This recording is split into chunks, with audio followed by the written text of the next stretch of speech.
Welcome, today's story is full of drama. Like and subscribe to stay updated. Let's get started. Sam, a voice called. Sam, you need to wake up. The nurse will be bringing breakfast in about 15 or 20 minutes. I slowly stirred and started to look around, taking a few moments to realize I was still in the hospital, recovering from being shot twice. The voice belonged to Olivia, my coworker and friend. In fact, as I had realized the night before when I briefly woke up after my surgery, Olivia was more than just a friend. A lot more. "How are you feeling, Sam?" she asked. "Well, now that I see your beautiful face, a lot better," I replied. Olivia blushed, but I could tell how happy my words made her. But almost immediately, I noticed tears starting to form in her eyes. "Oh, Sam," she began, her voice breaking. "It's all my fault. You were shot trying to help me, trying to rescue me from those two scumsuckers." "No," I said, perhaps more forcefully than I meant to. I saw surprise in Olivia's eyes at my tone. "No," I repeated, softer this time, reaching up to gently wipe away her tears. "If anyone is to blame, it's those two guys. The biggest mistake they made in their short lives was laying their hands on you, on someone I care a great deal about." I saw more tears in Olivia's eyes, but I suspected they were for a very different reason now. "In fact, Olivia, there's something I need to tell you," I began. Just then, Olivia's phone beeped, interrupting the moment. "Oh, I'm sorry, Sam," Olivia said. "That may be Tessa. She just left here a few minutes ago on her way to church and told me she would send me a message if she heard from your kids." I waited as Olivia read the message. "Oh," she said, "that was Tessa telling me your two sons and your daughter just arrived at the hospital and are already on their way up. In fact, they should be here any second." Olivia didn't say anything for a moment, but I could see her face turn ghost white and could see the fear in her eyes. "Oh my God," Olivia stated, and I could also hear the fear in her voice. "Your kids are going to hate me, thinking you nearly died because of me." "Nonsense," I answered. "They're going to love you just like I love you." I nearly laughed out loud at the expression on Olivia's face. I didn't think it would have been possible for her eyebrows to raise any higher, and the questioning look on her face was absolutely adorable. "I hope they brought some food," I continued. "I'm about to starve." "And did the doctor say anything about when I can get out of here?" I asked. What did you say?" Olivia finally asked in an incredulous voice. "What did you just say?" I asked if the doctor said anything about when I can get out of here. I answered very matter-of-factly, not giving any indication I had said anything unusual. No, Olivia replied. "Before that." "What did you say before that?" "Oh," I answered. "I said I was about to starve and hoped my kids brought some food." "Sam," she exclaimed, and I could hear the frustration in her voice. "What did you say before that?" Before I could say anything, we both heard a new voice coming from the doorway. Before that, the big ugly ape said his two equally ugly ape-like sons and his beautiful, adorable, brilliant daughter, who happens to be the only real Marine in the family, were going to love you just as much as he does. "God, I think I am about to puke," she continued. The voice, of course, was coming from my daughter, who looked absolutely resplendent in her full Marine Corps dress blue uniform with ribbons and badges. She and my two ugly ape-like sons all walked into the room. My two sons were also wearing their uniforms, but in their case, the dress blue's D or Delta uniform, which consisted of the dress blue pants with a red or blood stripe down the side and a short-sleeve khaki shirt, complete with ribbons and badges. Without missing a beat, my daughter continued her one-sided monologue. "You must be Olivia," my daughter said, nodding to her. "I'm Major Isabella Carter, and the bigger, ugly ape-like one in the back is Master Gunnery Sergeant Jonathan Carter Jr. That means his initials and those of his ugly ape-like dad are JC, which in Marine Corps vernacular might as well stand for just clueless. Although the initials wouldn't work, it would be just as accurate to say out of brains in their case. The smaller but even uglier ape-like one is Lieutenant Colonel Adrian Carter." "Hey, Princess," my middle son said, causing my daughter to flush red. "Don't forget I still outrank you." "Oh, go suck a big green wiener, Adrian," my daughter responded. "They'll have you know my name is already on the lieutenant colonel list, and I'm just waiting for the actual promotion, which, by the way, is a full 2 years faster than you made it. That means you will only have a year timing grade on me. That also means I will probably make colonel before you do. There goes the freak Marine Corps," my second oldest son lamented. "Just so you know, Olivia, the name Adrian comes from General Adrian L. Parker, who served as Commandant of the Marine Corps for 39 years and spent a total of 53 years on active duty. His nickname is Grand Old Man of the Marine Corps. The Carter part comes from Lieutenant General James R. Carter, who was regarded as one of the finest Marines who ever lived. He earned 5 Navy Crosses, which is the second highest award anyone in the Navy or Marine Corps can receive for heroism. I will never understand how Dad could profane that name by giving it to Bozo over there. Now you go suck a big green wiener, Princess, Adrian retorted. I'm just so thankful my dad got all the idiot names out of his system before I was born, Isabella added. Not so fast, Isabella, my middle son interrupted. My sister was a little remiss in the introductions. Olivia, her full name is Isabella P. Carter, and P actually stands for princess. Yes, our ape-like father still had one idiot name left in his system. He named his daughter Princess. Isabella's face flushed an even deeper red, and I could see the temper flaring in her eyes. Don't forget one thing, Adrian, she shot back. I always beat your butt before, and I can still beat your butt. Well, Princess, my middle son responded, that's only because Dad always said it's not fair to pick on the mentally impaired. Besides, if Mom hadn't absolutely put her foot down when you were born, Dad had already decided to name you Marina Cora. Get it, Olivia? Marine Corps and Marina Cora? I knew it was time for dear old Dad to get involved. I mean, I knew they loved each other even with the endless teasing, but sometimes things could, and sometimes did, get a little out of hand. Children, I proclaimed in my most authoritative Marine Corps voice. Hey, it still worked. They both calmed down and turned to face me rather than facing off against each other. Not quite standing at attention, but close. Try to remember you're in a hospital, not in a barn somewhere. I'm sorry you had to witness that, Olivia, I said, turning to her. Often, I think I should have stopped with just one child, especially since the first child was nearly perfect. My oldest responded, the trend has definitely been all downhill since I was born. My middle child immediately suggested his older brother go perform an act upon himself that is anatomically impossible. Hey, Dad, Jonathan Jr. said, turning to me, do you have a map and a compass?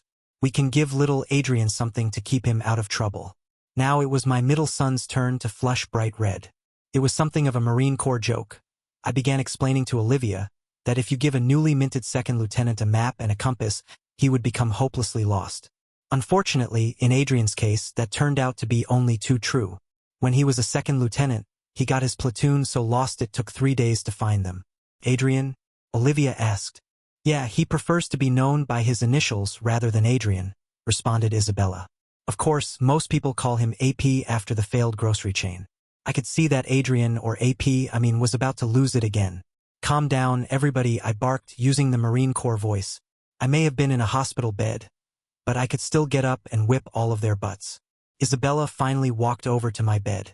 Oh God, Daddy, she began, and I could see the tears in her eyes. I was so scared when I heard you had been shot and was in the hospital. Of course, then I heard you had only been shot in the head, and I knew no bullet could ever pierce that lump of granite you call a skull. It wasn't until I met up with Dumb and Dumber at the airport that I found out you had also been shot in the chest and had a collapsed lung. She hugged me and gave me a kiss on the cheek. Don't you ever scare me like that again, Daddy? So, how are you doing? She asked. Not bad, I answered. Now that I have all 3 of you and Olivia here with me, not bad at all. And it was only a partially collapsed lung. And I finally get to meet the mythical Olivia. Isabella began as the two hugged. I've read so much about you. You read so much about me? Olivia asked, very puzzled. I guess I need to explain, Isabella said. Dad writes us all a letter each week and has for as long as any of us have been in the Marine Corps. Not a different letter to each of us, that would be inefficient, and Master Gunnery Sergeant Jonathan Carter Sr., USMC retired, is nothing else if not efficient. He writes one letter, then makes copies and mails it to each of us. He starts on Sunday writing a couple of paragraphs, then adds more paragraphs each day through Friday. On Saturday, he makes the copies, perhaps adds a few personal comments individually, and mails the letters, then starts over again on Sunday. While Mom was alive, he always included his awful puns, at least 1 each day, but sometimes 2 or even 3 on some days, so every week we all had to read anywhere from 6 to 10 of the worst puns in creation. After Mom died, he continued to write but hardly ever included any puns. Then, about 6 months ago, he wrote that he had taken a part-time job, and within just a couple of weeks he started writing puns again, and started including puns that, according to him, some girl at work told him. Soon we had to slog through his awful puns plus the even worse puns some girl told him. Then one week we all got a letter, and instead of having the puns from some girl, now the puns were from a woman named Olivia. Naturally, I started, and I think Jonathan Jr. and AP also started, asking questions about this Olivia person. At first, he would tell us almost nothing. We kept badgering and badgering him, and he finally said she was very tall and slender and finally added weeks later that she was very, very good-looking. Olivia blushed some. I finally just came right out and asked Dad if he was banging this Olivia person. Now Olivia's face turned scarlet red. For once, I was very glad I had an entire ocean between Dad and me. I've never known Dad to write something so angry, so blistering before. I'm amazed the paper didn't catch fire from what he wrote. I will leave out some of the more descriptive adjectives he called me, but his answer was no, he wasn't banging Olivia, and how dare I even ask something like that. Olivia was just a friend, just someone he worked with, and he resented that I would even suggest there was something going on between them.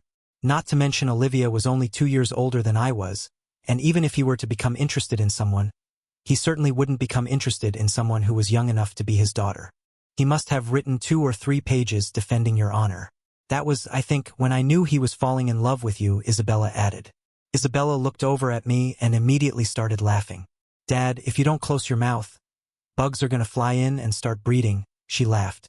You knew I was falling in love with Olivia? How? I mean, I didn't know it until last night or even this morning, I stammered.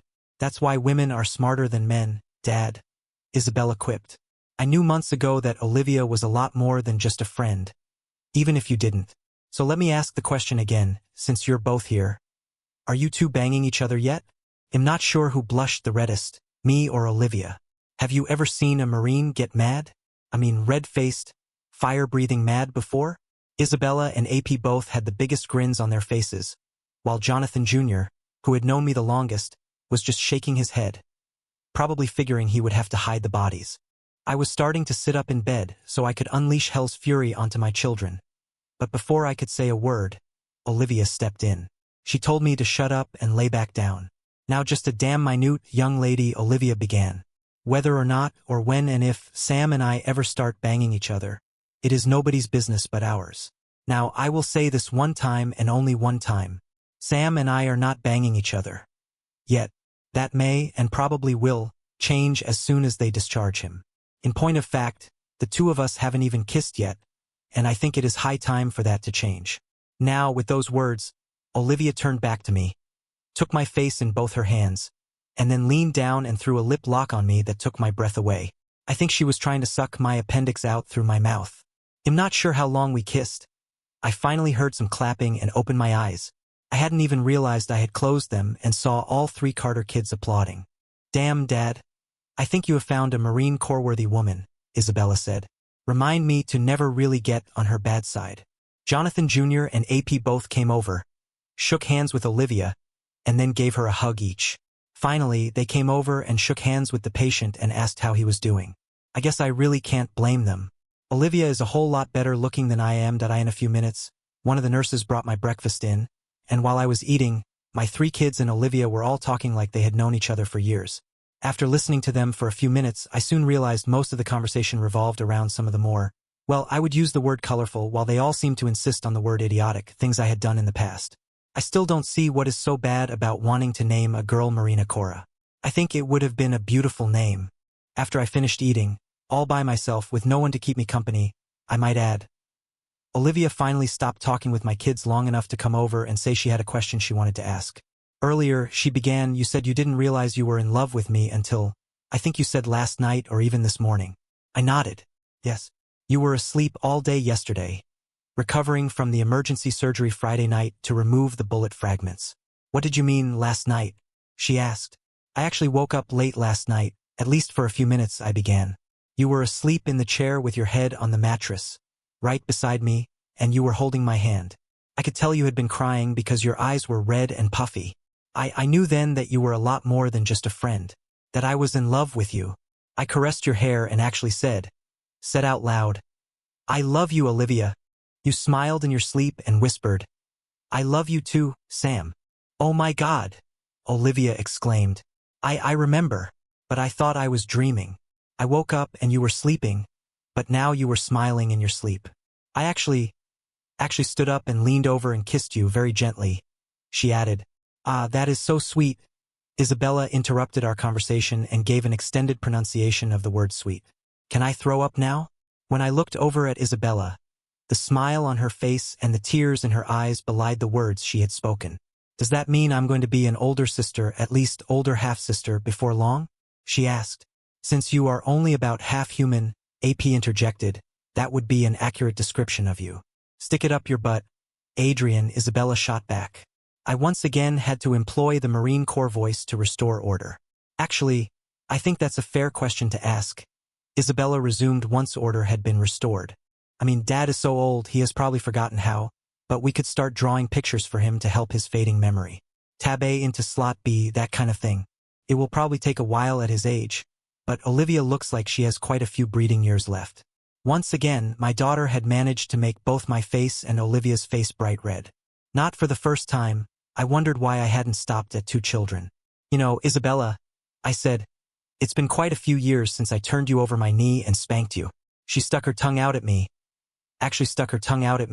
and laughed. Kids, just as I was about to unleash the fires of hell onto Isabella, I yawned. And not just some little piddling yawn. When a Marine yawns, he yawns all the way. Damn it. I was so fired up and ready to rain fire and brimstone down upon my kids. The yawn totally destroyed my mood. The fire and brimstone mood was almost restored when Isabella and AP started making snarky remarks about old people needing their sleep, but by then I was halfway between giving them hell here on Earth and taking a nap. Getting shot and having surgery sucks. The kids decided, since old people need naps, to go downstairs to the hospital cafeteria and get some breakfast of their own. And when they invited Olivia to join them, what was I supposed to say? I knew Olivia was hungry as well.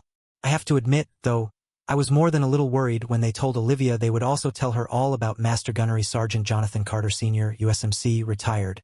Once they left, before sleep claimed me, I began to reflect upon my life and how I came to this point. You already know my name and the fact I am a retired Marine. I actually enlisted in the Marines 6 months before high school graduation in the delayed entry program. I graduated high school and 5 days later, I got off the bus at Parris Island, South Carolina. I had excelled in sports in high school, especially baseball. I was a little over 62, but only weighed 180 pounds. I was a fair receiver in football, good hands, but not the fastest person on the team, or the second fastest, or the third fastest, or I was slower than molasses but very good at running routes. Anyway, the running and exercise I did in high school really helped once I got to boot camp. 12 weeks after reporting for duty, I was 64 and weighed 210 pounds.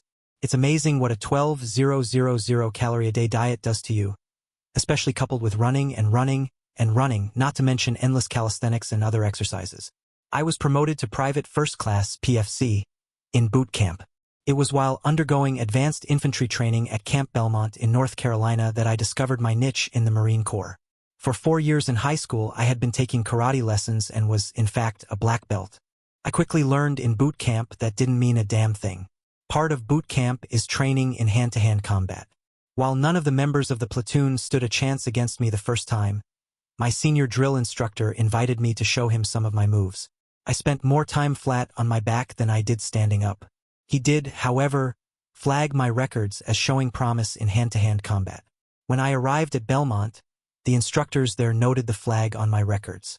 While other members of the platoon were relaxing in the very rare moments we were not in training, I was having my butt kicked. By people who were bigger than me. By people who were smaller than me. By people who were skinnier than me. And even by people who were fatter than me. But I didn't quit. And I kept getting better and better. The upshot to all of this is, I was recommended for Marine Corps Force Recon. Most people have never heard of Force Recon, since only a few hundred of us exist at any given time. To try to make a long story short, we train with the Navy SEALs. We train with the Army Delta Force. We train with the Army Rangers. We train with the Air Force Pararescue. We train with the Marine Corps Scout Snipers. Not to mention the extensive and exhaustive training the Marine Corps puts us through, both before and after the training with the other services. Someone once said the difference between the Navy SEALs and Marine Force Recon was, the Navy SEALs are trained to blow stuff up and kill on special missions, while a successful Force Recon mission usually not only ends with no one dying, but the enemy not even knowing we were there. Not that every mission was so peaceful. Mission types were usually broken down into 2 categories: green operations, where we entered an area to obtain intelligence or reconnaissance, hence the recon in our name, and Black Operations or Black Ops. Black Ops were the ones most people see in movies, except those movies are complete bullshit. SEALs, Delta Force, and Force Recon consider them funny because they're so unbelievable. Arnold and Chuck wouldn't last a minute against any of us. Our motto as Force Recon was simple: swift, silent, deadly. After completing training, I served on a number of missions, most of which are still classified even decades later. Some of those missions began as a green op but, based on the intelligence we gathered, immediately became a black op. That meant we always had to be prepared for anything. I also became an instructor for Force Recon, specializing in hand-to-hand combat. As such, I studied every form of unarmed combat used anywhere in the world and taught others what I had learned. Was I a bad person? Someone once wrote that while he didn't consider himself tough, the tough individuals around the world didn't mess with him. At least not more than once. And, in case you were wondering, yes, I did teach all 3 of my kids. The fact of the matter is, all of them are deadly weapons, armed or unarmed. So when Isabella told AP she used to regularly kick his butt, she actually did. It was only because AP made sure to never really go all out against his beloved baby sister. Not until she was older and more than able to handle herself. Most of their later actual fights ended in draws. More than one bloody nose, busted lip, twisted knee or elbow, but usually a draw. But God help the person who hurt Isabella in either word or deed. AP would be all over them. And God help the woman or man who hurt AP in either word or deed, because Isabella had, on more than one occasion, beaten men and women who insulted her brother in her presence. Finally, after 24 years of training other Marines in the most efficient way of protecting themselves, which is actually a euphemism for killing the other guy first, I decided to hang it up. I was then 42 years old, with 3 children. I had gotten married to my high school sweetheart after completing advanced infantry training. Jonathan Jr. was born when I was 20, and like me, enlisted in the Marines when he was 18. AP didn't come along until I was 25, and Isabella was born 2 years later. AP attended the Summit Military Institute in South Carolina, one of the nation's foremost military schools.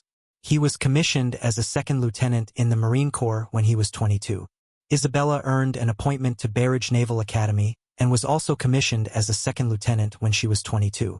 So what does a former Marine, one of the most skilled and deadly people in the world in hand-to-hand combat, do after rejoining the civilian world? I had a number of private security firms begging me to come work for them. The pay would have been outstanding. But I was burned out on the whole security issue. I didn't want to be constantly looking over my shoulder for threats. I passed on all those offers in favor of something that, while it didn't pay nearly as much, offered its own kind of rewards. I entered the world of retail. One of my hobbies had always been woodworking, and my 2 favorite stores were Builders Depot and Craftsman's Haven. I applied at both, and Builders Depot called first and offered me a job. For the first 5 years, I worked in nearly every department in the store as a department manager. Then I applied for the position of assistant store manager, or zone manager, as they later renamed it. 5 years of serving as zone manager led to my being offered a store of my own. For the next 10 years, I managed 4 different stores in 3 different states, earning Store Manager of the Year honors 3 different times. I was also runner-up for that honor a couple of other times. As I neared my 20th year with Builders Depot, my wife and I had several discussions about how much longer I wanted to work. I had built up well over 7 figures in my 401k plan, and that, coupled with my military retirement pay and Social Security, meant I could pretty much retire as soon as I became eligible for Social Security. Then, 6 months before my 62nd birthday, my wife found a lump in her breast. By the time she found it, the cancer had already metastasized, spread throughout her body. Within 2 months, and less than a month before our 45th wedding anniversary, my wife was gone. I went ahead and retired from Builders Depot. Then I piddled around, and piddled around, and piddled around some more. For 6 months, I wandered through life, not really knowing what to do with myself. One day, I saw a post on Facebook, a notice one of my friends had put up about an opening at the company she was working for. The company designed, sold, and installed kitchen and bathroom cabinets. 20 hours a week. Working in the warehouse pulling orders. No heavy lifting. The pay wasn't bad. Plus, it would get me out of the house and around people again. That's how I met Olivia. She also worked for the company but as a kitchen designer. I had met all the employees on my first day, but since there were about 25 or 30, I must confess I didn't remember everyone's name at first. I think at least 20 of them were women. I was later to learn there were an additional 20-some employees, but those were mostly installers and service technicians, who were usually out in the field installing cabinets and fixing things that had gone wrong with prior installs. My first impression of Olivia was, well, not necessarily the most positive. When my new boss was introducing me to everyone, Olivia was on the phone, so all I could really see was mostly her back and just the side of her face. "This is Olivia," he said. She glanced back a little, waved her hand briefly, then turned away and resumed her phone call. About 2 hours later, I was in the break room, getting a glass of water, when Olivia walked in. As I have said, I'm 64. Olivia was at least 6 feet tall. It is very unusual for me to meet any woman near my height. She was also very, very slender, but damn, she really filled out the pair of jeans she was wearing. From what I could tell from the blouse she was wearing, she didn't have much up top, but that really wasn't important. I have always been more of a leg man myself. She had long, blonde hair and the greenest eyes I had ever seen. I simply could not stop staring at her eyes. In fact, I think I embarrassed both of us. I was staring so hard. Olivia apologized for not being able to properly meet me earlier, then held out her hand. We shook. "I'm Olivia Lawson," she said. I introduced myself, then, on impulse, asked, "Have you heard about the helicopter pilot who was flying over a remote island?" She looked at me, puzzled. "No? Well, there was this helicopter flying over a remote Scottish island when the pilot began experiencing engine problems. He was forced to land, but luckily, there was a small cottage nearby. He walked up, knocked on the door, and asked the woman who answered if there were any mechanics nearby. She thought for a minute, then said, 'No, but there are some Lawsons and some Mackenzies just over that hill over there.' I'll be the first to admit it wasn't my best pun, but I was trying to think of something to use her name in. I was already thinking Olivia was one of the prettiest young women I had met in a long time, but when she smiled and laughed, it transformed her face. Suddenly, she wasn't just pretty. She was really, really pretty. If I had been about 25 or 30 years younger, I probably would have even said beautiful. Unfortunately, I also figured she was probably about my daughter's age, which put her off limits as far as I was concerned. Olivia immediately told me one of her jokes, which might have been an even worse pun, if that's possible. "Do you ever go to concerts?" she asked. I admitted I used to go fairly often, but hadn't been to one in years. She grinned. "Did you hear that Elvis Costello and ABBA are planning a tour together?" I shook my head. "No. The only problem is they can't agree on who should get top billing." I raised an eyebrow. "So you'll have to watch for advertisements for ABBA and Costello to see who's on first." I lost it. I don't think I had laughed that much in a year. After that, we exchanged puns nearly every day. Just friends. That was all we were. And, due to the age difference, all we could ever be. During the months I had been working there, I discovered that the rumor mill at the company was incredible. I learned more than I ever really wanted to know about some of the people I worked with. I really didn't want to know that Olivia had been divorced 2 years earlier after her ex-husband was arrested and convicted of embezzling from his company. I really didn't want to know that Olivia lost everything in the process, including her house, and had actually spent months living on the streets. I really didn't want to know that, by the time she was 15, her then-boyfriend had turned her into a drug addict and forced her into prostitution to support their collective habit. I really didn't want to know that, when she was 17, she and her boyfriend were arrested for robbing a convenience store, and she only got out of it because of a procedural error by the arresting officer. I really didn't want to know that, after that, she went into rehab, finally got her life together, and met a supposedly wonderful man, only for 15 years of marriage to turn into a living hell. Every step in her life, she had been betrayed by the men she thought she could trust.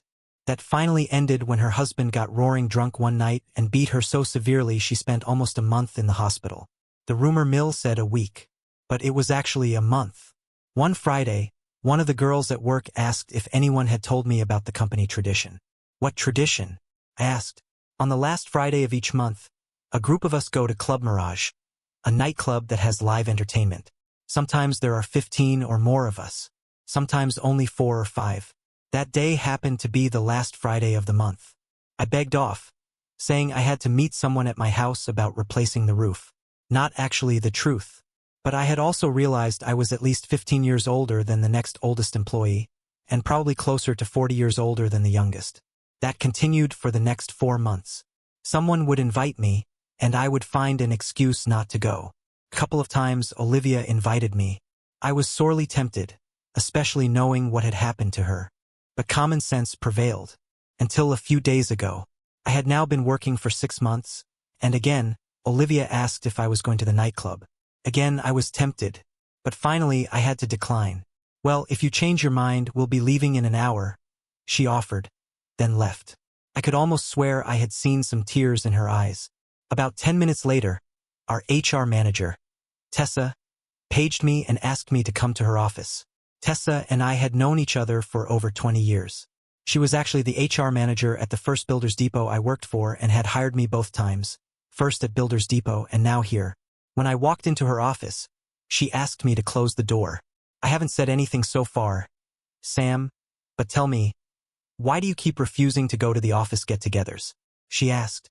I explained that it had only been about 1.5 years since my wife died, and I just didn't feel it was appropriate to go out partying with coworkers. Nice excuse, Sam, she countered. Now tell me the real reason, especially since I know you like Olivia, and she has invited you at least 3 times.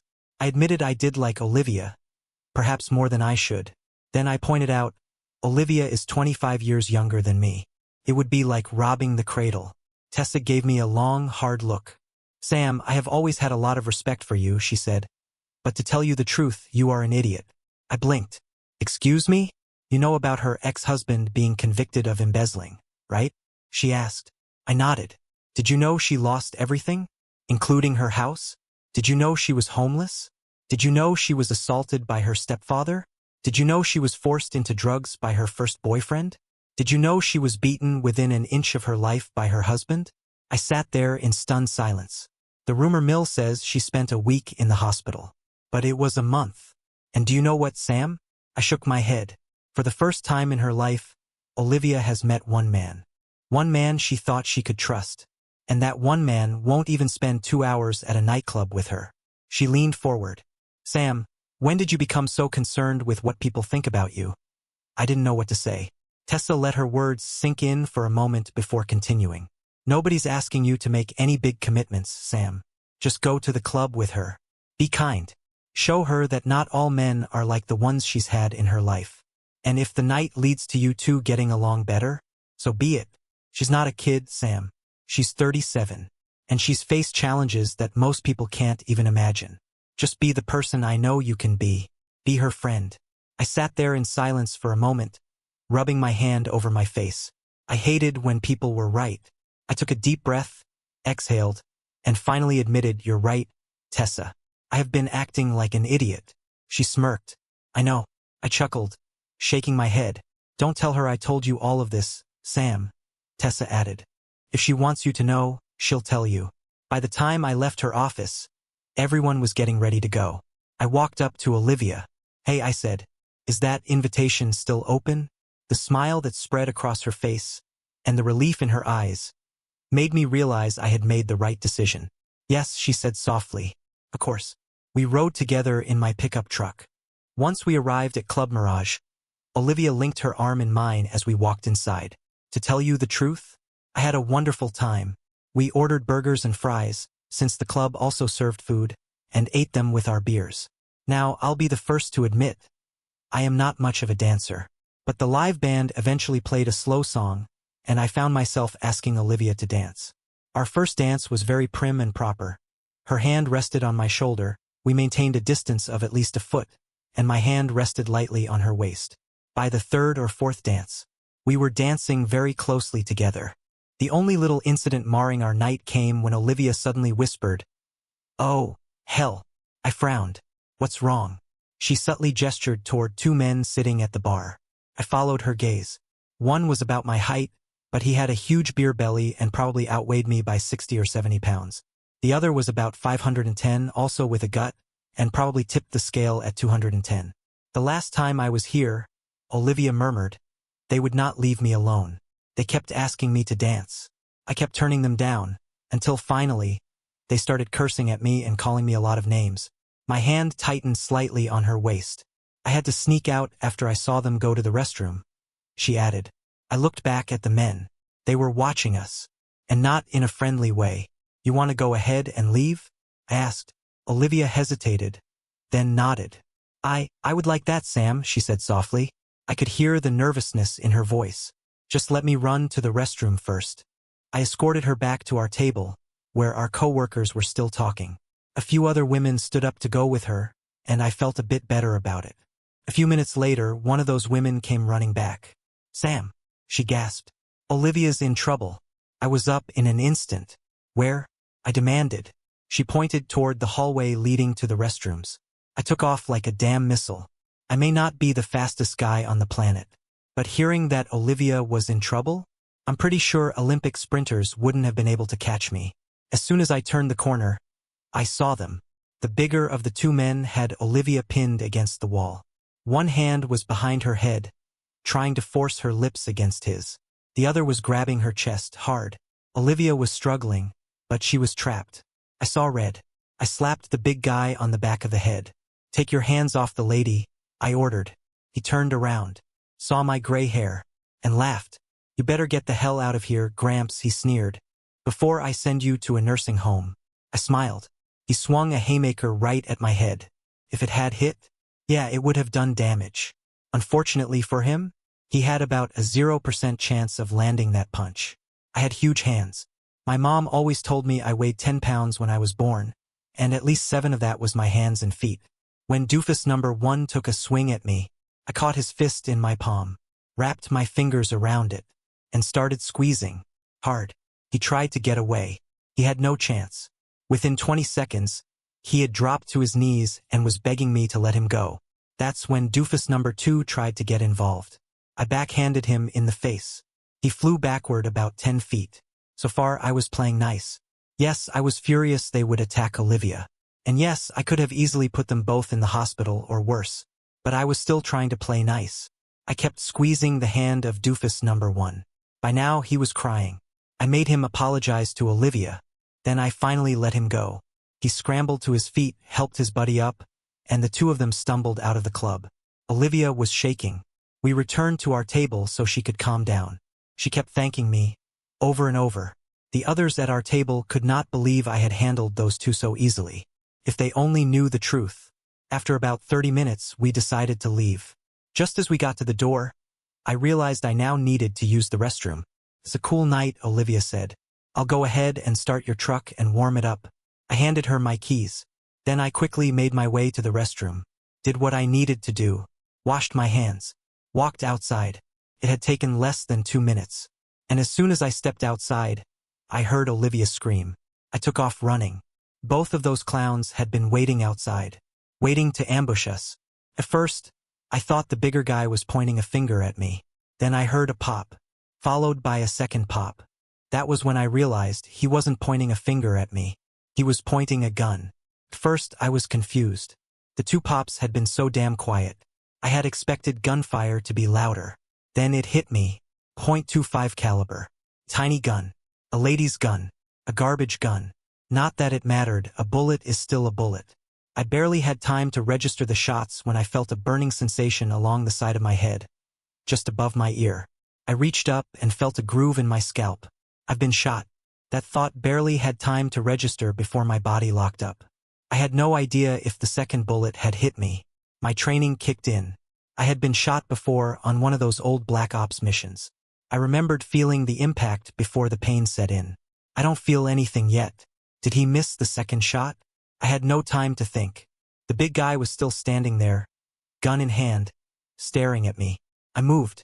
I knocked the gun out of his hand with my left hand. Then I hit him with my right. A heel strike directly into his nose. Now that might not sound like much, but let me explain. When you break the nose with an upward strike, it doesn't just break. It drives the bone fragments straight into the brain. He was already dead before his body even began to fall. The smaller guy tried to rush me. I caught him by the throat, and I crushed his windpipe. He gasped once, then twice. Then he dropped. Silence. I stood there breathing hard. My heart was hammering. Adrenaline was surging through my veins. Then Olivia was there.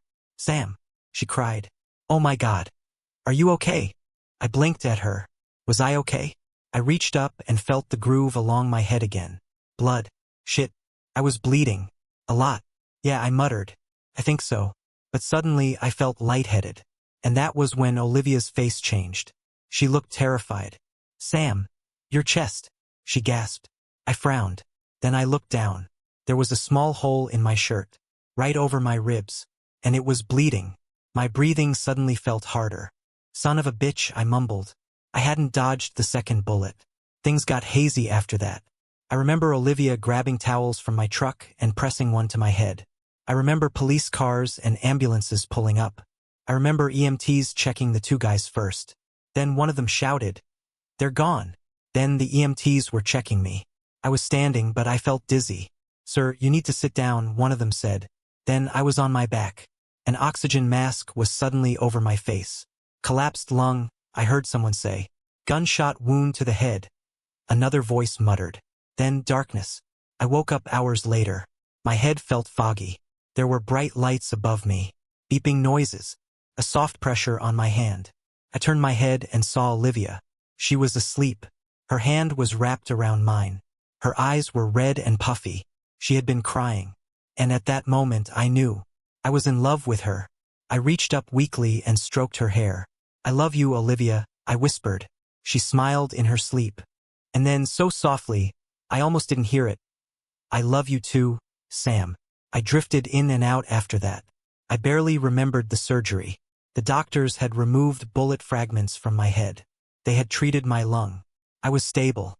The first time I fully woke up was the next night. Olivia was still there, holding my hand, waiting. She had never left. And when she saw I was awake, she burst into tears. "Don't you ever scare me like that again, Sam," she whispered. By the time my kids arrived the next morning, Olivia was still at my side. And that's when everything changed. The next morning, I woke up to the sound of loud voices in my hospital room. I blinked groggily and turned my head. Jonathan Jr., AP, and Isabella were all standing there.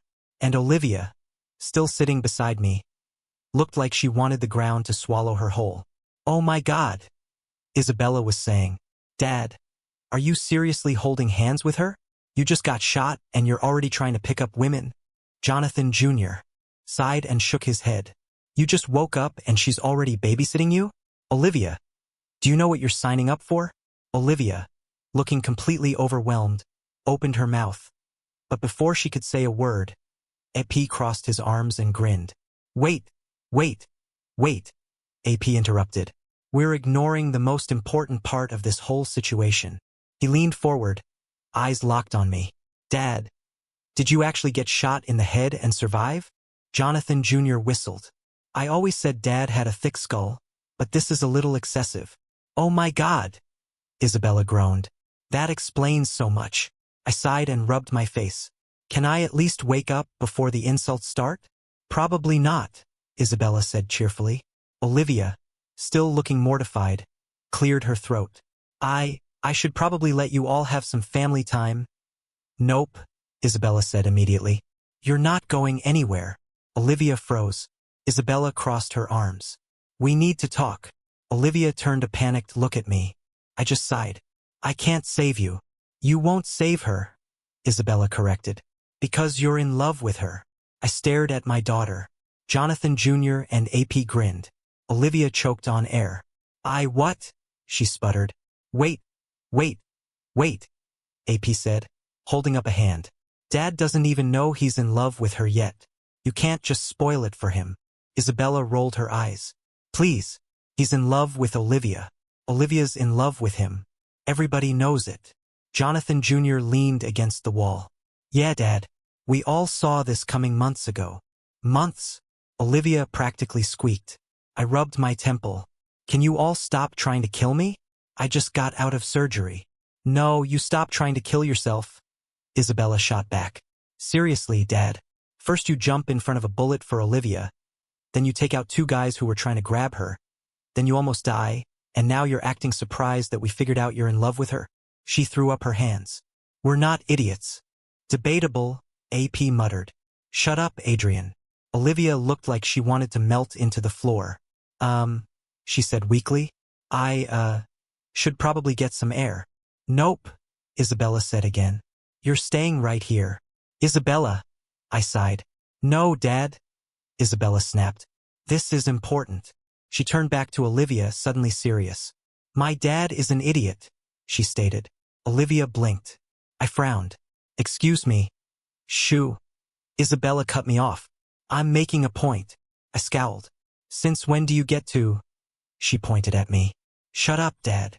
Jonathan Jr. and AP laughed. Olivia looked terrified. Isabella turned back to Olivia. My dad is a good man, she said firmly. But he is stubborn as hell. And if you don't spell things out for him, he's going to overthink everything and push you away. Olivia bit her lip. He cares about you, Isabella continued. And we all know you care about him. Olivia started. And don't you dare try to say you don't, Isabella interrupted. I see the way you look at him. Olivia turned bright red. Isabella sighed.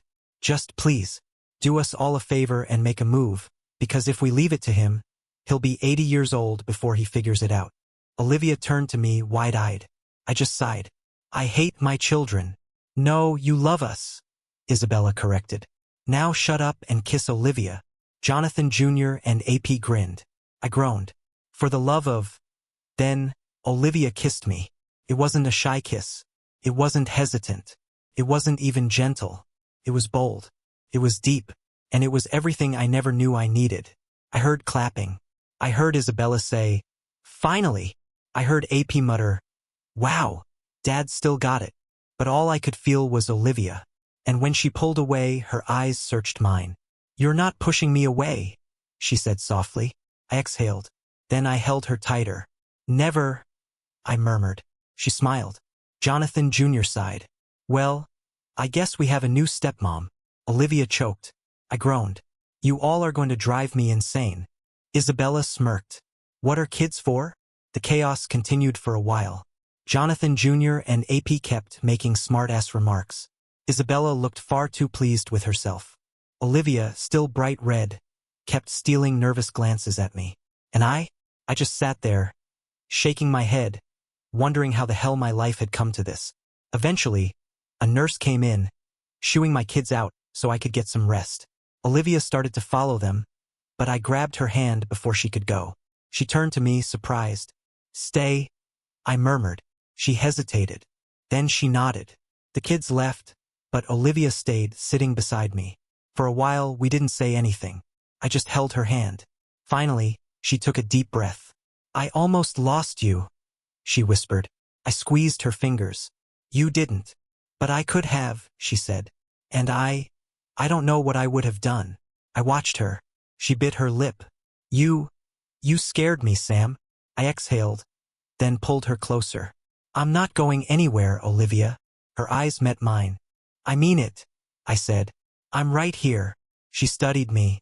Then finally she nodded, and she laid her head on my chest. I stroked her hair, feeling her steady breathing. Neither of us spoke again. And for the first time in a long time, I felt at peace. I was finally home. Olivia came with me. Jonathan Jr. and AP stayed for about a week, making sure I didn't try to do anything stupid. Isabella had to return to her station, but before she left, she threatened me. If you screw this up, Dad, she warned, I'm coming back and making your life hell. I sighed. Goodbye, Isabella. She smirked. Love you too, old man. Then she hugged Olivia and whispered, Take care of him. Olivia squeezed her back. And just like that, Isabella was gone. That first week, Olivia took care of me. I wasn't used to it. I wasn't used to someone fussing over me. But I didn't hate it. Not at all. And then something changed. One morning I woke up, and Olivia had made me breakfast. I frowned, sitting up. Olivia, I'm supposed to be resting. She placed a hand on my chest and pushed me back down. I blinked. She narrowed her eyes. I have been taking care of you for 2 weeks. I opened my mouth to argue. She cut me off. Shut up, Sam. I closed my mouth. She smirked. Good boy. Then she walked out. And I realized I was so completely in love with her. We weren't just dating. We were inseparable. She moved in without us even talking about it. One day she just never left. And I wouldn't have had it any other way.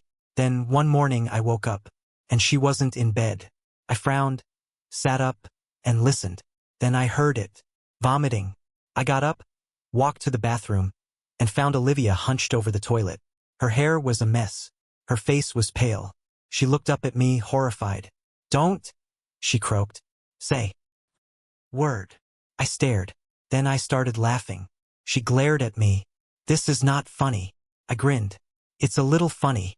She groaned and buried her face in her hands. I leaned against the doorframe, arms crossed. "Olivia." She peeked at me. I smirked. "Are you pregnant?" She threw a towel at my face. Olivia and I were married. In a palace. At Santo Domenico Palace in Taormina, Italy.